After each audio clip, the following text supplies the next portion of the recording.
Maligayang pagdating sa kwentong Biblia. Sino, kung tutuusin, ang kinatatakutang mga Kanaanita na binanggit sa mga pahina ng Biblia? At bakit iniutos ng Diyos na ang bayang ito ay ganap na lipulin ng mga Israelita sa isa sa pinakamatinding at kontrobersyal na mga desisyon sa mga banal na kasulatan? Sa video na ito, sumisid ka sa malalim na mga layer ng isang kwentong puno ng misteryo, tunggalian at espiritual na kahulugan. Humanda upang maunawaan ang tunay na dahilan sa likod ng pagbagsak ng isang tao na sa loob ng maraming siglo ay nanirahan sa isang lupain na may marka ng mga pangako ng Diyos at ng mga kasalanan na sumigaw para sa paghatol. Ang lupain ng Kanaan na ninanais at ipinangako kay Abraham at sa kanyang mga inapo ay hindi isang walang laman na lupaing naghihintay para sa mga bagong naninirahan. Sa kabaligtaran, nang lumapit ang mga Israelita, nasumpungan nila roon ang makapangyarihan, matatag na mga bansa na may matitinding lunsod, matibay na mga pader, makaranasang mandirigma. Ang ilan sa kanila ay inilarawan bilang mga higante at isang kultura na sa paningin ng mga taong Hebreo at ng Diyos mismo ay hindi na mababawi sa espiritual na tiwali. Ang tanong na hindi maaaring balewalain ay, bakit ang mga Kanaanita ay lubhang mapanganib kung kaya't ipinag-utos ng Diyos ang ganap na pagpuksa sa kanilang presensya? Upang maunawaan ang sagot, dapat tumingin sa labas at galugarin ang konteksto kung saan ang kwentong ito ay nagbubukas. Ang Canaan ay hindi lamang isang lupaing mayaman sa likas na yaman. Ito ay higit sa lahat ang yugtong pinili ng Diyos upang ipakita ang kanyang pangako, ang kanyang katapatan at ang kanyang paghatol. Doon matutupad ang tipan na ginawa kay Abraham. Isang tao na ilang siglo na ang nakalipas ay nakarinig mula sa Diyos ang katiyakan na ang kanyang mga inapo ay magmamana ng lupaing iyon. Ang pangako ay hindi lamang pagmamay-ari ng teritoryo, kundi pati na rin ng mga pagpapala, kasaganaan, at higit sa lahat ay isang tipan sa lumikha. Sa heograpiya, ang lupain ng Canaan ay sinakop ang isang estratehikong rehiyon sa gitnang silangan na gumagana bilang isang natural na tulay sa pagitan ng mga dakilang sibilisasyon noong unang panahon. Ito ay mula sa Lebanon sa hilaga hanggang sa Negev Desert sa timog at mula sa dagat Mediteraneo hanggang sa mga gilid ng Jordan Valley. Ngayon, ang lugar na ito ay tumutugma sa mga bahagi ng Israel, Palestine, Lebanon, pati na rin ang mga rehiyon ng Syria at Jordan. Pagkayabong ay isa sa mga palatandaan nito. Ang mga bukirin ay mataba, ang mga lambak ay may irigasyon, at ang lupain ay inilarawan bilang isang lugar na umaagos ng gatas at pulot-pukyutan, isang pananalita sa Biblia na nagpapahiwatig ng kasaganaan, buhay, at likas na kayamanan. Gayunpaman, ang kagandahan at ang halaga ng lupaing iyon ay dumating na may napakalaking hamon na sakupin at dalisayin ang isang teritoryong sinakop na ng mga makapangyarihan at mga taong masasama sa espiritual. Ang mga Kanaanita na naninirahan doon ay hindi isang pinag-isang mga tao sa ilalim isang banner, ngunit isang koleksyon ng mga taong nagbabahagi ng isang karaniwang kultura. Sila ay nanirahan sa mga independenteng estadong lungsod tulad ng Jericho, Hazar at Sidon. Bawat isa ay may sariling hari at kapangyarihang istruktura. Ang mga lungsod na ito, na kadalasang pinoprotektahan ng halos hindi mapasok na mga pader, ay kumakatawan sa mga kuta na halos imposible para sa anumang ordinaryong hukbo. Ngunit ang Israel ay hindi ordinaryong hukbo, at ang misyon nito ay hindi ordinaryong misyon. Ayon sa ulat ng Biblia, ang mga Kanaanita ay nagmula kay Ham, anak ni Sinoe, sa pamamagitan ng kanyang anak na si Kanaan, ang parehong pangalan na magtatalaga sa lupain kung saan nanirahan ang kanyang angkan. Ang ninuno na ito ayon sa kasulatan ay may dalang sumpa sa ninuno na binibigkas ni Noah pagkatapos isang matinding kawalang-galang ni Ham. Ang sumpang ito ay makikita hindi lamang sa moral na pagkabulok ng mga Kanaanita, kundi maging sa matinding paghatol na sasapit sa kanila pagkaraan ng mga siglo. Sa kultura, ang mga Kanaanita ay malalim na nahuhulog sa paganong relihiyosong mga gawain na nakakasakit sa mga simulain ng Diyos. Ang kanilang PM mga Diyos ay malawak na, ang pinakatanyag ay si El Asher at lalo na si Baal, ang Diyos ng pagkamayabong, bagyo at ani. Ngunit ang pagsamba sa mga Diyos na ito ay higit pa sa simpleng mga ritual o pag-aalay.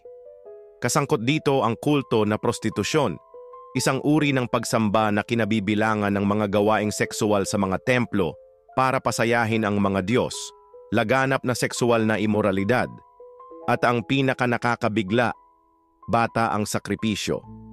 Oo, tama iyon. Ayon sa mga archaeological excavations at pinatutunayan ng mga record ng kasaysayan na karaniwan na sa mga Kanaanita ang mag-alay ng mga sanggol bilang buhay na hain sa kanilang mga Diyos, lalo na kay Molik. Ang mga altar na bato ay nabahiran ng dugo ng mga inosente sa ngalan ng fertility na sinasabing ginagarantiyahan ng mga Diyos. Sa mata ng Diyos, ang gayong mga gawain ay hindi lamang nakakasakit, kundi isang katiwalian na napakalalim kung kaya't walang puwang para sa pagsisisi o pagpapanumbalik. Ang banal na utos sa makatuwid ay hindi isang gawa ng walang bayad na kalupitan, ngunit katarungan laban sa isang lipunan na nalampasan ang lahat ng mga limitasyon ng espiritual at moral na pagkasira. Ngunit ang mga Kanaanita ay hindi lamang masasama sa kanilang mga paniniwala, sila ay kakilakilabot din sa kanilang mga kakayahan sa digmaan. Ang kanilang kapangyarihang militar ay kilala at kinatatakutan. Ang kanilang mga lungsod ay may mga advanced na depensa para sa panahong iyon, at kasama ang kanilang mga hukbo, mga mandirigma na may kahangahangang tangkad at lakas, tulad ng mga inapo ni anak, mga lalaking napakalaki at nakakatakot anupat inilarawan ng mga espiya na ipinadala ni Moises ang kanilang sarili bilang mga tipaklong kung ihahambing. Para sa mga Israelita, ang mga Kanaanita ay kumakatawan hindi lamang isang pisikal na banta, ngunit espiritual na panganib. Ang pagpapahintulot sa kulturang iyon na manatili ay nangangahulugan ng panganib na ang isang buong henerasyon ay masira at maakay palayo sa tunay na Diyos.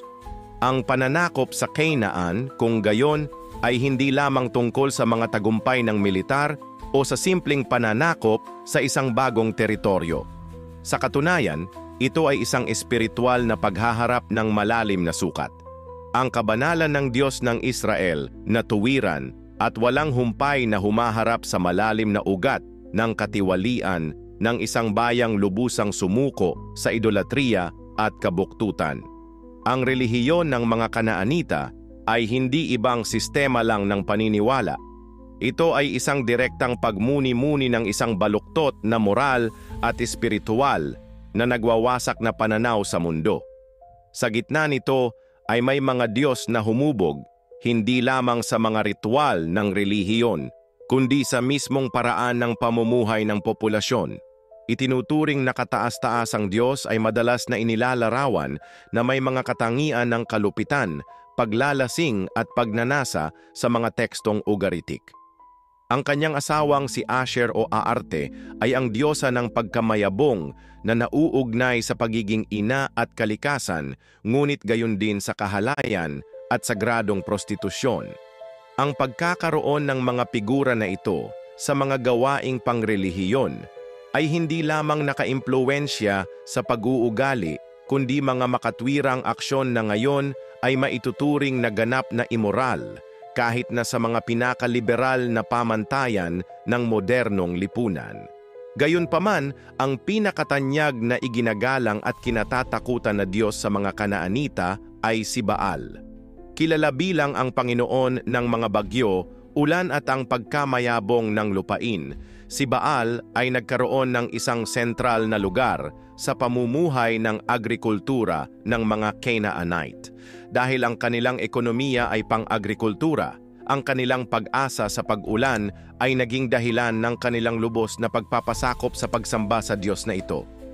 Naniniwala sila na ang produktibidad ng pananim ay direktang nauugnay sa pagsamba kay Baal, na umaakay sa kanila na magsagawa ng mga ritual na sa paningin ng mga Israelita at lalo na sa mga mata ng ang Diyos ay kasuklam-suklam. Kasama sa mga ritual na ito ang mga gawaing sekswal na isinagawa sa loob ng mga templo mismo na kinasasangkutan ng mga kultong prostitute, mga lalaki at babae na nakikilahok sa mga gawaing itinuturing na sagrado ngunit malapit sa sukdulan ng pagkasira ng tao. Mayroon ding mga incest na ritual at pampublikong reenactment ng mga alamat ng mga Diyos na kadalasang kinasasangkutan ng karahasan at pag-uugali na nagpapakita ng kumpletong kawalan ng mga limitasyon sa moral. Ito ay isang relihiyon kung saan ang sekswalidad at kahalayan ay hindi lamang umiiral. Ipinagdiriwang nila bilang isang paraan ng pag-uugnay sa banal. Gayunpaman, ang isa sa pinakamadilim na aspeto na iniulat ay ang pagsasakripisyo ng bata upang sumamba sa mga Diyos tulad ni Moloch na nauugnay sa apoy at pagkawasak. Dinadala ng ilang magulang ang kanilang mga anak sa mga altar kung saan sila inihahandog bilang mga handog. Ang mga inosenteng buhay na ito ay isinakripisyo sa pag-asang makatanggap ng mga pagpapala, proteksyon o kaunlaran. Ang mas nakakagulat, ang mga gawaing ito ay hindi ginawa ng lihim o ng mga nakahiwalay na grupo, ngunit bahagi ng opisyal na sistema ng relihiyon. Sila ay pampubliko, ginawang ritual na institutionalize at trahedya na ipinagdiwang ng marami. Kaya naman, nang utusan ng Diyos ang mga Israelita na lubusang wasakin ang mga altar, Diyos-Diyusan at mga sentro ng pagsamba ng Canaan, ang issue ay higit pa sa pagtatalo sa lupa o kapangyarihang pampulitika. Ito ay isang espiritual na digmaan. Ito ay ang pagkawasak ng isang sistema na hindi lamang nagpapalayo sa mga tao mula sa katotohanan, ngunit nagdulot ng pagdurusa, pagkasira at kamatayan. Alam ng Diyos na kung mananatili ang anumang bakas ng pagsamba sa Diyos-Diyusan, ito ay laganap na parang salot sa mga Israelita, ikompromiso ang banal na plano para sa mga taong iyon at inilihis sila mula sa layunin kung saan sila pinili.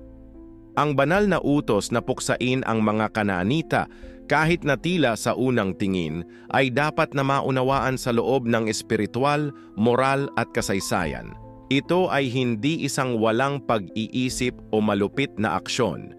Ito ay ang paghantong ng isang proseso ng babala, pasensya at katarungan. Hindi kumilos ang Diyos na nagmamadali. Medyo kabaligtaran.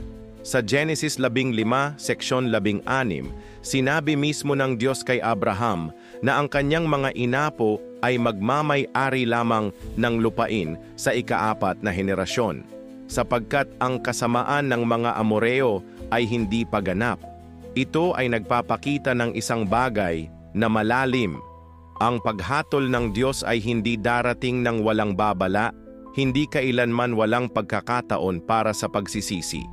Ang banal na hustisya ay lumalakad ng magkahawak kamay na may habag, ngunit may hangganan ang kasamaan. Sa loob ng maraming siglo, pinahintulutan ng Diyos ang katiwalian ng mga Kanaanita. Pinahintulutan niya ang kanilang kasamaan na tumakbo, naghihintay ng posibilidad, gaano man kalayo ng pagsisisi. Ngunit hindi dumating ang pagsisisi na iyon.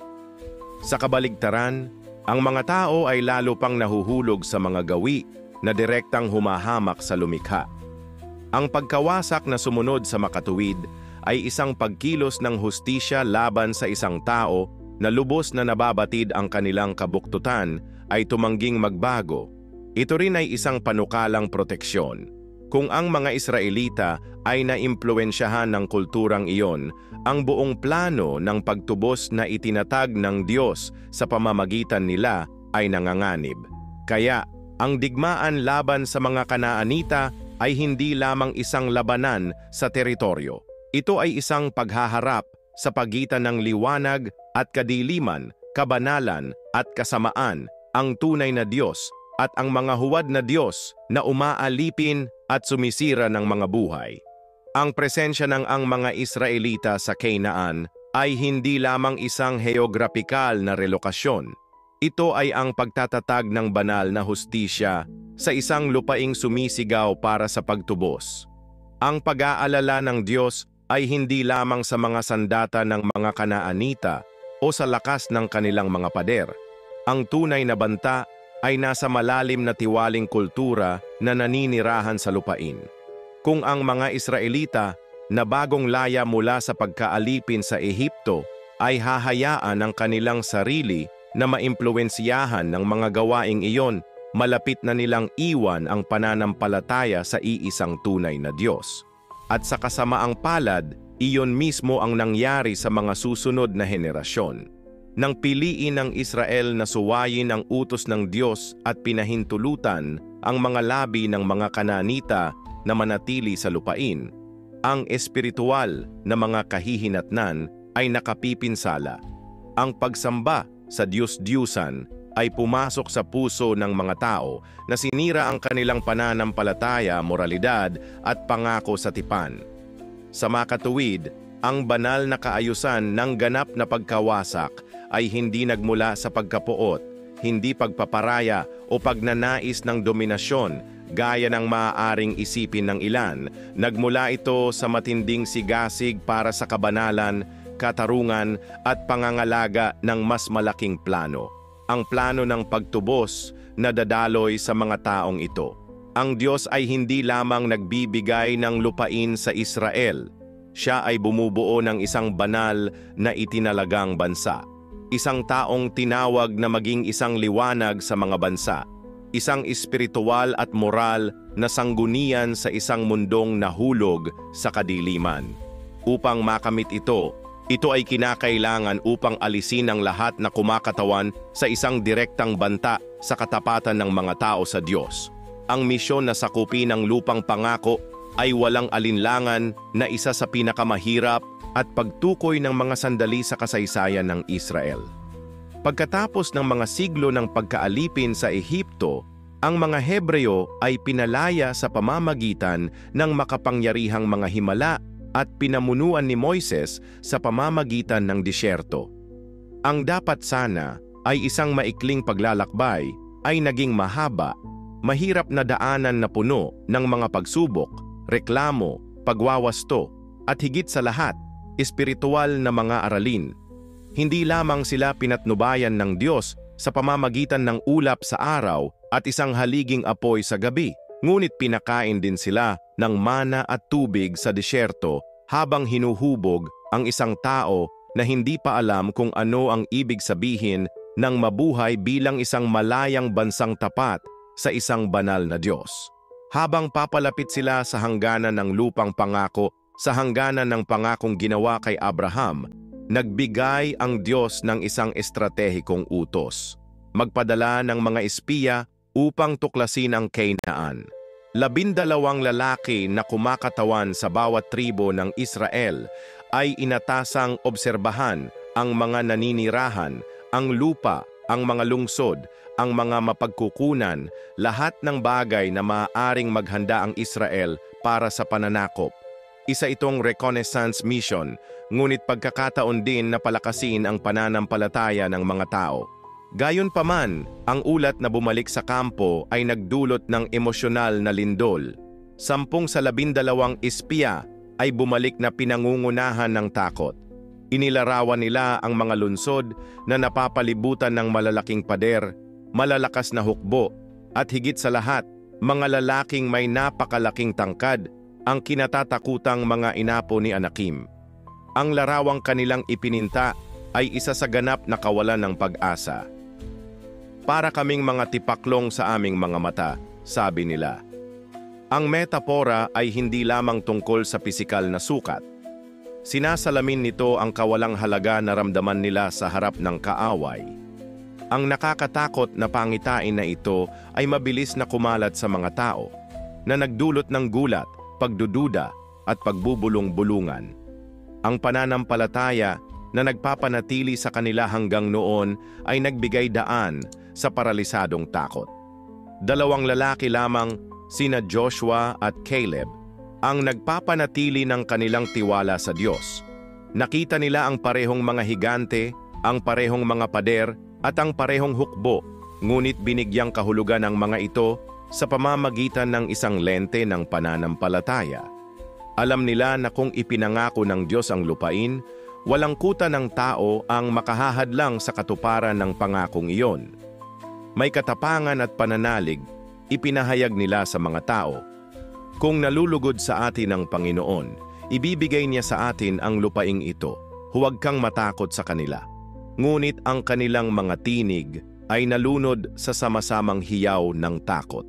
Ang mga taong nadaig ng kawalan ng pananampalataya ay piniling tumuon sa mga balakid kaysa sa Diyos na nahati ang dagat na pula sa harap ng kanilang mga mata.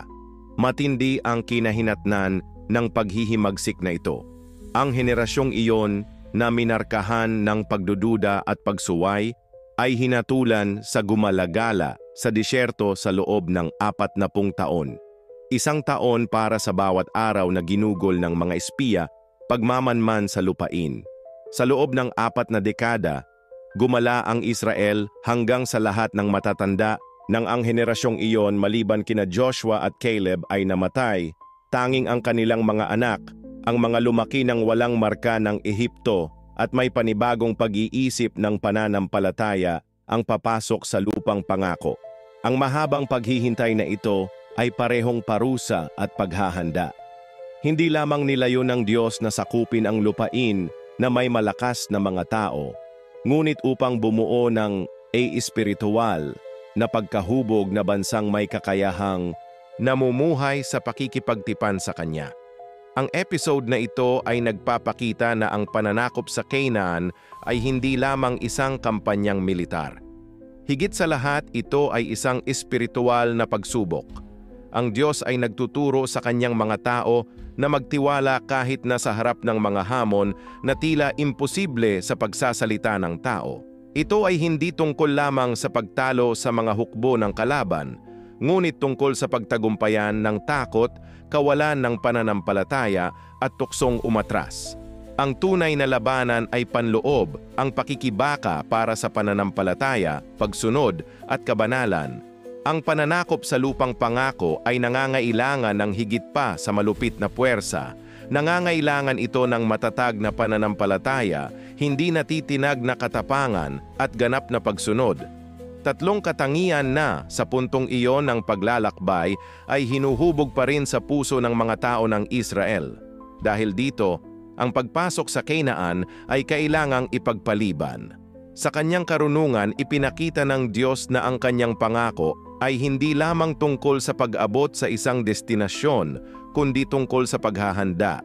Ang katuparan ng pangako ng Diyos ay laging may kasamang proseso na humuhubog sa pagkatao, nagtuturo ng pagtitiwala at nagpapalakas ng pananampalataya. Sa pagkamatay ni Moises, ang pamumuno ay ipinasa kay Joshua, isang tapat na lingkod na pinili ng Diyos upang ipagpatuloy ang misyon. Sa pag-ako sa napakalaking responsibilidad na ito, nakatanggap si Joshua ng direkta at makapangyarihang salita mula sa Panginoon mismo.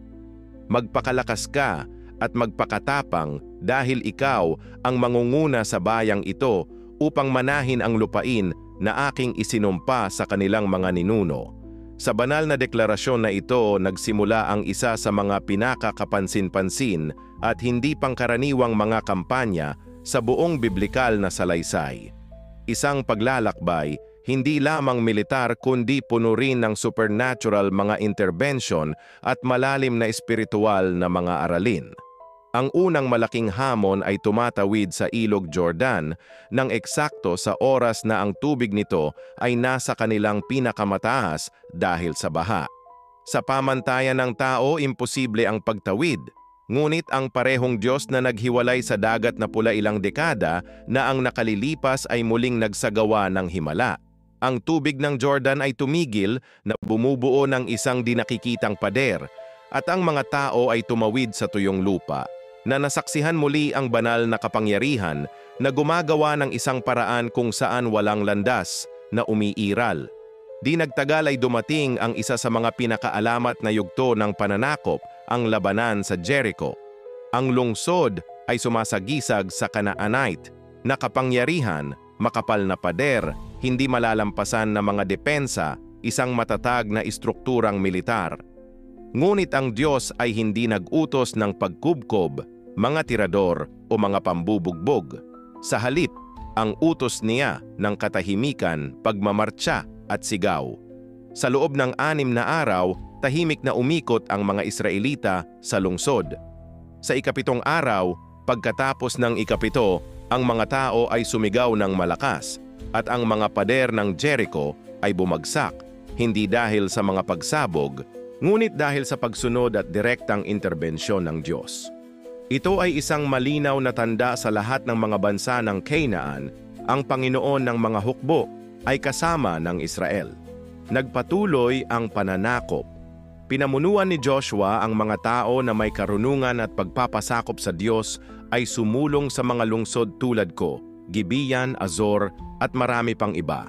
Ang bawat labanan ay nagdala hindi lamang ng tagumpay kundi pati na rin ng aral sa pagtitiwala, pagpapakumbaba at pag-unawa. Kung minsan, ang pagsuway ay nagdulot ng pansamantalang pagkatalo gaya ng kaso ni Achan. Ngunit sa sandaling naitama, ang presensya ng Diyos ay naibalik at ang tagumpay ay natiyak. Hindi tulad ng isang ordinaryong pinuno, si Joshua ay ginabayan hindi lamang ng mga taktika ng militar. Siya ay isang lingkod na lubos na nakatuon sa kalooban ng Diyos. Batid na ang tunay na tagumpay ay hindi nagmula sa espada, ngunit mula sa katapatan sa tipan. Sa pagtatapos ng kampanya, ipinamahagi ni Josue ang nasakop na teritoryo sa 12 tribo ng Israel. Anupat tinupad ang pangakong ginawa ilang siglo bago nito kay Abraham.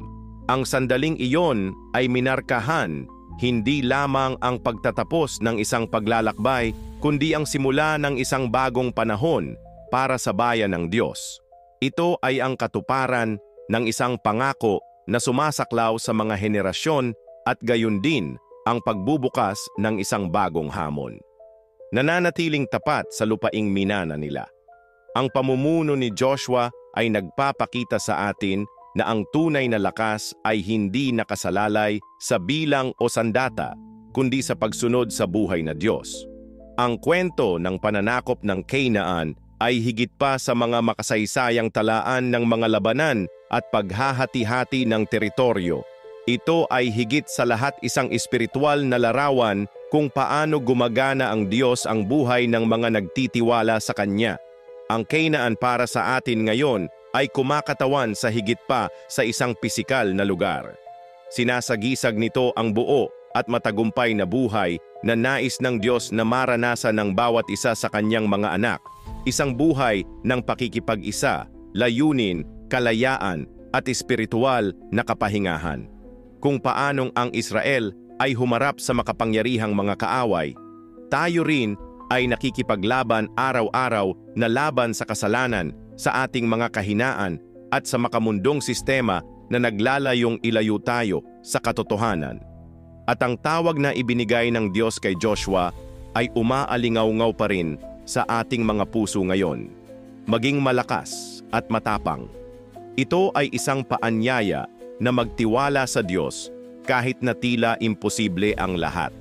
Kahit na kapag ang mga higante ay bumangon, kapag ang mga pader ay tila hindi malulutas, ang Diyos ay nagpapaalala sa atin na ang tagumpay ay hindi nakasalalay sa lakas ng tao, ngunit sa pananampalataya na inilagay sa Kanya.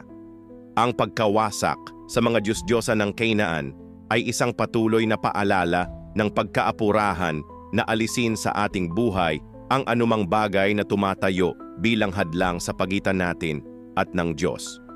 Ang mga idolo ay hindi lamang mga larawang inukit. Ang mga ito ay mga gawi, kaisipan, pagnanasa at mga impluensya na nagiging sentro ng hindi wastong pagsamba upang magmana ng masaganang buhay na inilalaan ng Panginoon para sa atin. Kailangan ng malinis, sumuko na puso, isang handang sumunod, kahit na nangangailangan ito ng sakripisyo. Kung paanong hinati ni Joshua ang lupain sa mga tribo, si Kristo ngayon ay nag-aalok ng espiritual na pamana sa lahat ng naniniwala sa Kanya. Isang pamana na hindi limitado sa lupa o material na kayamanan, ngunit ipinahayag sa kapayapaan, kagalakan, pakikipag-isa sa Diyos at higit sa lahat ang pag-asa sa buhay na walang hanggan. Ang tagumpay laban sa mga Kanaanita ay sukdulang tagumpay na mayroon tayo kay Jesus. Siya na sumakop sa mundo, tumalo sa kasalanan at umakay sa atin sa tunay na lupang pangako, walang hanggan kasama ng Diyos. Ang kwentong ito, bagamat sinaunang panahon, ay nananatiling buhay at lubhang nauugnay.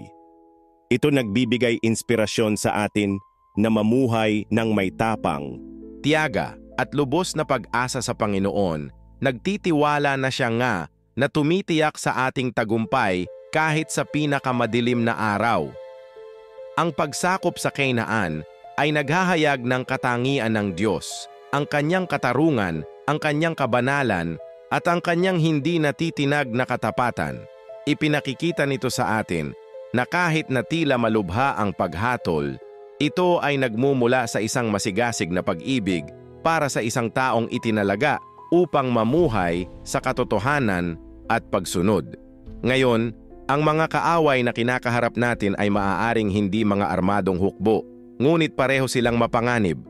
Mga tuksong nag-aakay sa atin palayo sa pananampalataya, mga pagkagambala na nakaagaw ng ating espiritual na pukus, mga panggigipit mula sa mundo na sumusubok na hubugin tayo ayon sa imahe nito. Ang tanong ay nananatili, handa ka bang harapin ang mga hamong ito ng may pananampalataya at tapang? Tandaan, ang parehong Diyos na gumabay kay Joshua at sa mga tao ng Israel sa tagumpay ay patuloy na aktibo, kasalukuyan at nakatuon sa kanyang mga anak. Nais niyang akayin ka sa iyong sariling sa Kainaan, isang lugar ng pahinga para sa kaluluwa, isang buhay na may layunin, pakikipag-isa at espiritual na tagumpay. Naway palakasin ng mensaheng ito ang iyong pananampalataya, panibagong muli ang iyong pag-asa at hikayatin kang manatiling matatag sa iyong paglalakbay. Salamat sa panonood hanggang dulo. Kung nakausap ka ng kwentong ito, mag-iwan ng like sa video, malaking bagay ito sa amin. Ibahagi ang video na ito sa isang tao at mag-subscribe sa channel para hindi mo makaligtaan ang hinaharap na nilalaman. Naway pagpalain ka ng Diyos at makikita kita sa lalong madaling panahon.